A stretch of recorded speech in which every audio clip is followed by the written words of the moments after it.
Hi everyone. उम्मीद करता हूँ आप सब अच्छे होंगे। एज आई हैड प्रॉमिस्ड, मैं लेके आ चुका हूँ फिर से द डोमिनेटर सीरीज़ की एक नई क्लास।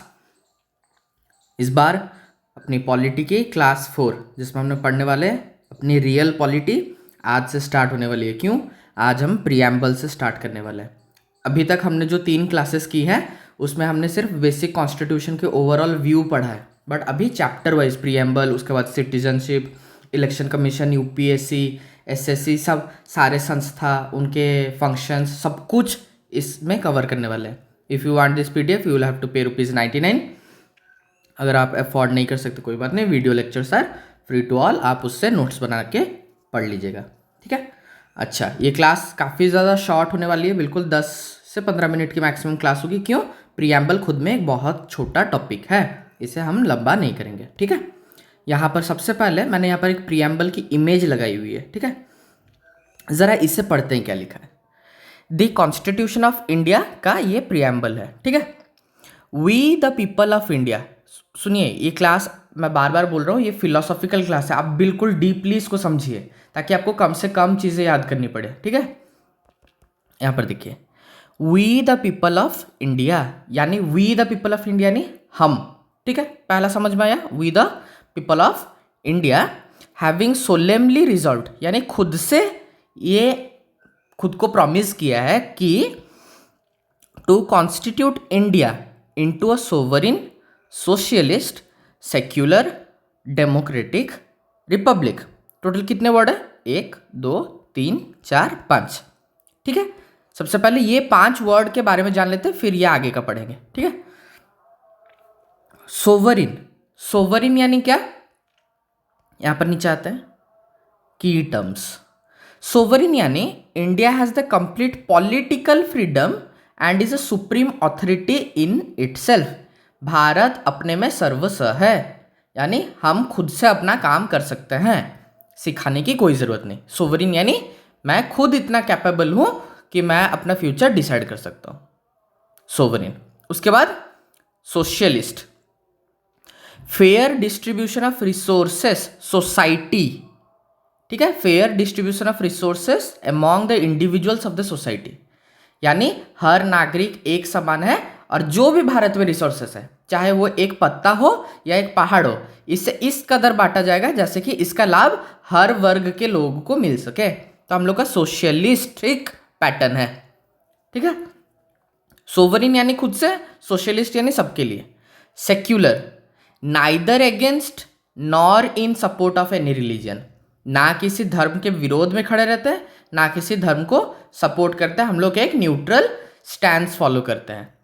काफ़ी सारे देश जैसे कि पाकिस्तान, उन्होंने खुद को डिक्लेयर कर दिया है कि हम एक इस्लामिक कंट्री हैं। अपने मिडिल ईस्ट के जितने भी कंट्रीज़ है, आगे हम लोग सब कुछ पढ़ने वाले हैं, चाहे सऊदी अरेबिया हो या कुवैत हो या अपना ओमान हो, यमन हो, जो भी हो, इन लोग सबको ही क्या खुद से डिक्लेयर कर चुके हैं कि हम लोग एक इस्लामिक कंट्री है। बट भारत ने ऐसा खुद को एक हिंदू राष्ट्र डिक्लेयर नहीं किया है। Democratic, of the people, for the people, by the people. Democratic का मतलब होता है डेमो, डेमो यानी पब्लिक, सब कुछ पब्लिक से है, पब्लिक के लिए है, पब्लिक से है और पब्लिक खुद है। Republic, the office of the president is field by election.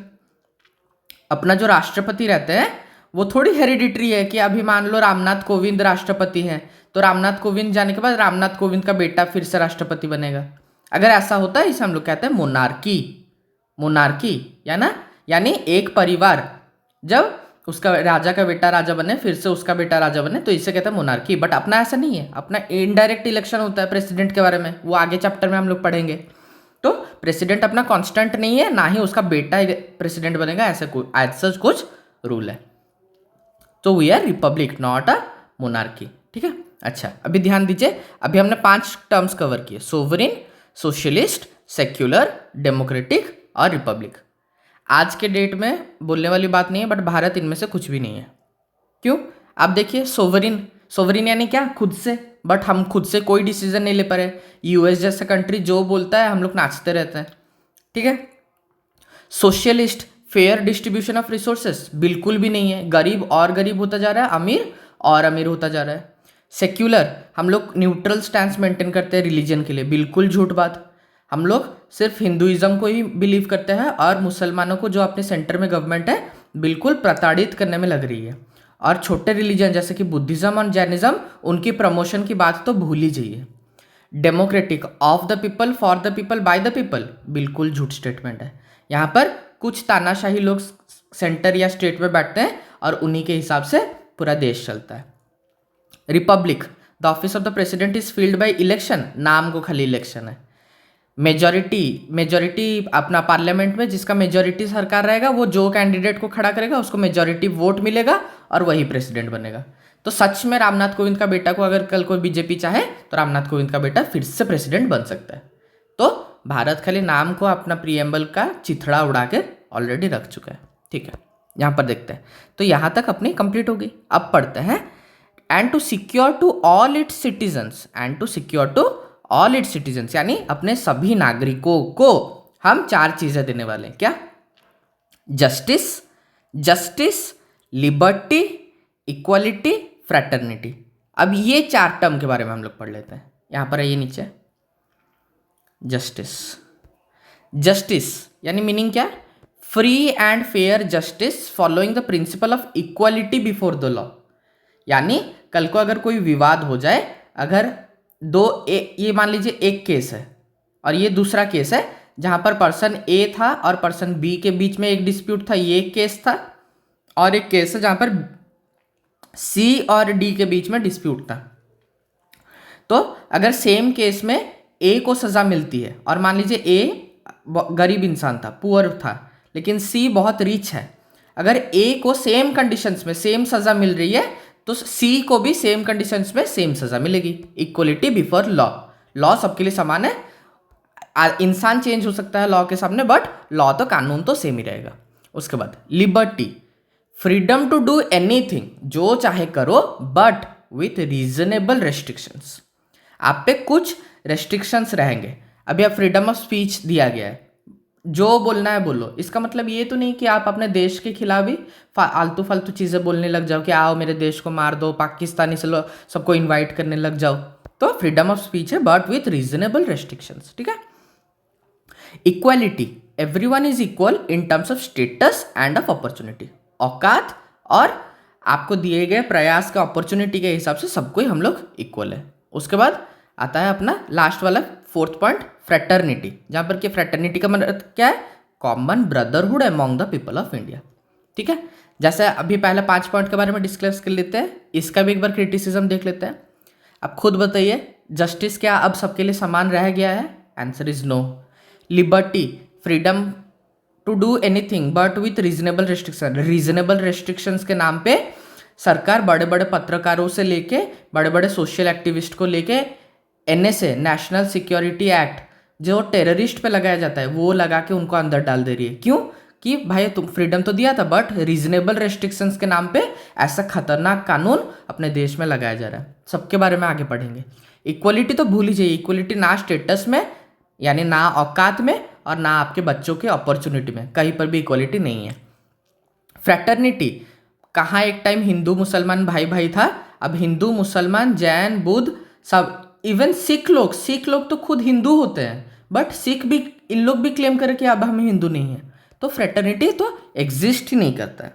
ठीक है, तो भारत का क्या हाल हो चुका है आप इन 9 पॉइंट्स में ज़रूर समझ लीजिएगा। ठीक है, अपना प्रियम्बल यहाँ तक खत्म हो गया। अब पढ़ते हैं।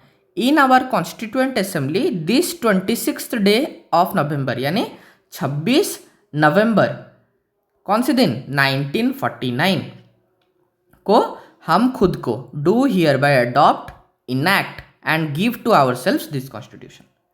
तो इसलिए ये दिन पहला ही लेक्चर में मैंने सेकेंड लेक्चर में बता दिया था। 26/11 को हम लोग क्या मनाते हैं? 26 नवंबर को मनाया जाता है भारत की संविधान दिवस, कॉन्स्टिट्यूशन डे ऑफ इंडिया, 26/11। ठीक है, तो 26/11 हम लोग ये मनाते हैं। तो यहाँ पर अपना प्रियम्बल का मोटा मोटी मैंने आपको पढ़ के पूरा समझा दिया, उसके टर्म्स कवर हो गए। यहाँ पर एक काफ़ी सुंदर सी चीज़ लिखी है जो कि सुप्रीम कोर्ट ने प्रियम्बल के बारे में कहा था, that preamble is the key to understanding the minds and is a reflection of the intentions of the makers of the Constitution of India that provides the guidelines of the Constitution. यानी preamble ही सब कुछ है. अगर पूरा संविधान पढ़ो या उसके बदले में एक छोटा सा 4 लाइन का प्रियम्बल पढ़ लो, बात एक है. इससे हमारे फोर फादर्स यानी पूर्वज जो कॉन्स्टिट्यूशन बनाए थे उनके बारे में जानने को मिलता है कि उनकी सोच किस तरीके की थी और वो लोग क्या चाहते थे. गाइडलाइंस जो सोसाइटी को दी गई थी कि भाई तुम लोग लड़ना मत, झगड़ना मत, अगर झगड़ लिए भी तो कानून एक समान बिहेव करेगा, हम लोग सोवरिन है, सोशलिस्ट है, ये सब क्या है, ये सब गाइडलाइंस है. ठीक है, तो प्रियम्बल काफ़ी ज़्यादा इंपॉर्टेंट रोल प्ले करता है अपने देश में. अच्छा, यहाँ पर प्रियम्बल तो हम लोग समझ लिया. अभी हम लोग 3 इंपॉर्टेंट क्वेश्चन के बारे में डिस्कस करने वाले हैं. ठीक है, मतलब इतना इंपॉर्टेंट है कि आपके सोच के बाहर का है. ठीक है, पहला question, is preamble a part of constitution. ठीक है, प्रियम्बल को हमने पढ़ लिया, बट प्रियम्बल तो आपको पता है कॉन्स्टिट्यूशन रहती है, कॉन्स्टिट्यूशन के फर्स्ट पेज में प्रियम्बल लगा रहता है. Preamble is a preface of the book जैसे कहा जाता है, तो प्रियम्बल स्टार्टिंग में लगा रहता है. बट क्या ये प्रियम्बल, ये जो पहला पन्ना है, ये कॉन्स्टिट्यूशन, पूरा कॉन्स्टिट्यूशन का, संविधान का एक पार्ट है या ऊपर का सिर्फ एक पेज है? इस पे सुप्रीम कोर्ट ने 2 बार अलग अलग निर्णय दिया था. The answer to this question was dealt by the supreme court of India in 2 cases. पहले 1960 की बेरूबारी यूनियन केस में, जो आगे हम लोग पढ़ने वाले हैं, उसमें सुप्रीम कोर्ट ने क्लियरली कहा था no, preamble is not a part of the constitution. ठीक है, बट ठीक उसके 13 साल बाद 1973 में केशवानंद भारती केस में सुप्रीम कोर्ट ने अपने खुद का डिसीजन ही चेंज करके कह दिया yes, the preamble is an integral part of the constitution. ठीक है, तो आपको ये याद रखना है, ये 2 केसेस काफी ज्यादा इंपॉर्टेंट है, और किस केस में हाँ कहा गया था, किस केस में नो कहा गया था, ये काफी ज्यादा इंपॉर्टेंट है. तो अपना पहला क्वेश्चन का आंसर क्या मिल के आता है, is preamble a part of the constitution? Yes, the preamble is an integral part of the constitution. ठीक है, प्रियम्बल अपना कॉन्स्टिट्यूशन का पार्ट है. Second question, if it is a part of the constitution can it be amended? क्या उसमें संशोधन किया जा सकता है, क्या उसमें बदलाव कुछ किया जा सकता है? Yes, the preamble can be amended as it is a part of the constitution. संविधान में संशोधन हो सकता है, तो अगर संविधान का ही प्रियम्बल एक पार्ट है तो प्रियम्बल में भी संशोधन हो सकता है. But in no way should it alter the basic structure of the constitution. Preamble की जो आत्मा है, जो हमें सिखाती है sovereign, socialist, secular, democratic, Republic, brotherhood, fraternity, integrity, unity, ये जो फंडामेंटल बेसिक कॉन्सेप्ट है प्रियम्बल के, इस पे बाबू आप छेड़छाड़ नहीं कर सकते. यानी वो जो एसेंस है, वो जो आत्मा है, वो जो प्रियम्बल कहना चाह रही है, जिसे बेसिक स्ट्रक्चर कहते हैं, उस पर छेड़छाड़ नहीं कर सकते. वर्ड्स चेंज कर सकते हैं, वर्ड्स ऐड कर सकते हैं, बट संविधान का नेचर नहीं बदल सकते. ठीक है, अच्छा, अमेंडमेंट किया जा सकता है, एग्रीड. कितनी बार अमेंडमेंट हुआ है आज तक? अगर अमेंडमेंट किया जा सकता है, अमेंडमेंट कितनी बार हुआ है? याद रखिए, प्रियम्बल में आज तक मात्र there has been only 1 amendment till date to the preamble. आज तक एक ही अमेंडमेंट किया गया है, वो कौन सी थी? 42nd amendment of the constitution of India. ठीक है, 42वां 42nd अमेंडमेंट प्रियम्बल की. 42nd अमेंडमेंट तो खुद में अपना आपको मिनी कॉन्स्टिट्यूशन बोला जाता है, उसको तो हम लोग डिटेल में आगे चैप्टर्स में कवर करते ही रहेंगे. बट याद रखिए, प्रियम्बल को मात्र 42nd अमेंडमेंट से मात्र एक बार ही चेंज किया है आज तक, जिसमें हमने 3 न्यू वर्ड्स, जो कि था सोशलिस्ट, सेक्युलर एंड इंटीग्रिटी. इधर ऊपर है, ये यहाँ पर जो लिखिए ना, सोशलिस्ट, सेक्युलर, और यहाँ पर है इंटीग्रिटी. ये जो 3 वर्ड थे, ये 3 वर्ड स्टार्टिंग में प्रियम्बल में नहीं थी. स्टार्टिंग में सिर्फ यहाँ पर लिखा था we the people of India having solemnly resolved to constitute India into a sovereign democratic republic. ये बाकी तीनों वर्ड स्टार्टिंग में नहीं थी, ये हमने काफी बाद में ऐड किया. अच्छा, कब ऐड किया वो भी बता दो भैया. ठीक है भैया, देख लो कब ऐड किया. सोशलिस्ट, सेक्युलर और इंटीग्रिटी, इसे मिटा देते एक बार. तो याद रखिए, सोशलिस्ट, सेक्युलर एंड इंटीग्रिटी हमने 42nd अमेंडमेंट से 1976 में ऐड किया. ठीक है, 1976 में 42वां संशोधन करके ये 3 वर्ड्स ऐड किया गया. तो मात्र आज तक एक ही अमेंडमेंट हुआ है. अच्छा, ये जब हो गया, ठीक है, तो इस पे एक सवाल खड़ा हो गया. क्यों? आप यहाँ पर ध्यान दीजिए, यहाँ पर क्या लिखा था कि preamble basic structure of the constitution का एक पार्ट है कि नहीं? बट क्योंकि हमने बाद में 1976 में ये तीन चीज ऐड किए, तो इस पे सवाल उठाया गया क्या ये तीन वर्ड भी बेसिक स्ट्रक्चर का पार्ट है? तो सुप्रीम कोर्ट में कहा, the supreme court has declared that socialism and secularism, yes, they are a part of the basic structure of the constitution. और इसे दो केसेस में सुप्रीम कोर्ट ने कहा। सोशलिज्म के बारे में कहा इन द केस ऑफ समर्था, इसे मिटा देते हैं। सोशलिज्म के बारे में कहा in the case of Samartha versus the state of Andhra Pradesh in 1997। Secularism के बारे में कहा SR Bommai versus the union of India इन 1994। अगर आपको नहीं पता एसआर बोमाई कौन है, ये पूर्व कर्नाटक के सीएम थे, ठीक है। इनके बेटे जो बासवराज बोमाई, वो भी अभी हाल ही में जस्ट 4-5 साल पहले वो भी कर्नाटक के सीएम थे, ठीक है। राजा का बेटा ही राजा बनेगा।